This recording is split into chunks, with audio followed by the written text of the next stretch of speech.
السلام عليكم خوتي، معكم شوقي اليوم في فيديو جديد من تاك بوكس. اليوم راح نهضروا لكم على سماعات شاومي مي Air2 SE. السماعات هذه فيها العديد من الحوايج الهائله اللي خلتني نرشحها كبدائل للإيربودز تاع ابل. قبل ما نبداو الانبوكسينغ خوتي، حبيت نقول لكم برك باللي باش نديروا لكم هاد لي فيديو رانا صح نتعبوا، رانا صح نشقاو، ديروا لنا هذيك السبسكرايب وجام باش تحفزونا ندير لكم فيديوهات اكثر ونجيب لكم منتجات اكثر في القناه. بلا ما نطول عليكم خوتي، نروحوا ديريكت الانبوكسينغ.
من حيث لغة التصميم، هاد السماعات يجونا بتصميم مشابه جدا لسماعات ابل ولا الايربودز. نلاحظوا برك باللي سماعات شاومي اكبر واعرض، الحاجه اللي تخليهم بارزين من ودنيك شويه، ما هيش حاجه سيئه بالضروره.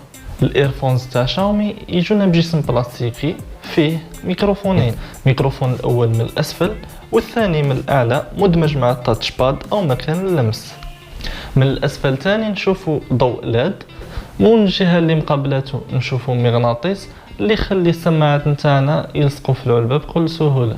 وبالحديث عن العلبه هنا جينا بتصميم مربع كبير نوعا ما مقارنه بالسماعات الاخرى، فتحها سهل، غلقها سلس، وتحس بلي عندها مقاومه شوي كي تجي تغلقها من الفوق، اللي هي حاجه مليحه بزاف. وبالحديث على السقوط، السماعات تحسها تشد مليح في الاذن ومش راح تطيح منك حتى اذا كنت تجري ولا كنت تتمرن في الجيم. نروحوا لفقرة الفانكشنز او المميزات. الحاجة الاولى اللي نديروها كي نشرو اي ايرفونز هي عملية الربط بين الايرفونز والهاتف. انا ربطتها مع هاتفي البوكو اكس 3 NFC اللي درنا له ريفيو غير قيمة، روحوا شوفوا في صندوق الوصف. باش تحبس ولا تمشي المقطع اللي راك تسمع فيه ضغطتين على اليمين، باش تجاوب على مكالمة ضغطتين على اليمين ايضا، باش تستخدم المساعد الصوتي كما جوجل اسيستنت ولا سيري تضغط مرتين على اليسار. اذا حبيت تحبس المقطع تسحب السماعه من اذنك ويعاود يمشي اوتوماتيكمون مجرد انك ترجعها. من ناحيه البطاريه، المي Air2 SE يعطوك 5 ساعات من الاستخدام المتواصل، والعلبه نفسها هنايا تشحن لك السماعات 4 مرات اخرى، مما يعطيك مده كليه للاستخدام توصل حتى 20 ساعه.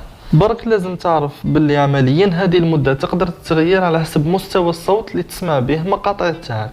الشحن هنا سريع جدا عبر منفذ USB-C، والسماعات هذه كامل تشحن في 1.5 ساعة برك.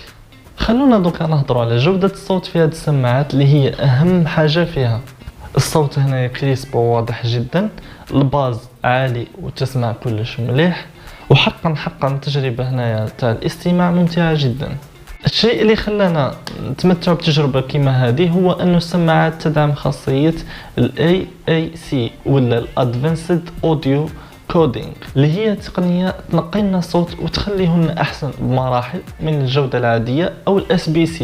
لحقنا دركا للسعر. هاد السماعات يجونا بسعر 8000 دينار جزائري، وكي تحب تشريهم علي اكسبريس راهم يديروا 30 دولار تحديدا. كي نجو نقارنوا هاد السعر بسماعات اخرى مثل هادو الايردوتس، اللي راهم يديروا حوالي 4000 هكاك دينار، نلقاو باللي المميزات اللي هنا يبرروا لنا السعر المرتفع اللي هو يوصل حتى دوبل السعر هذا.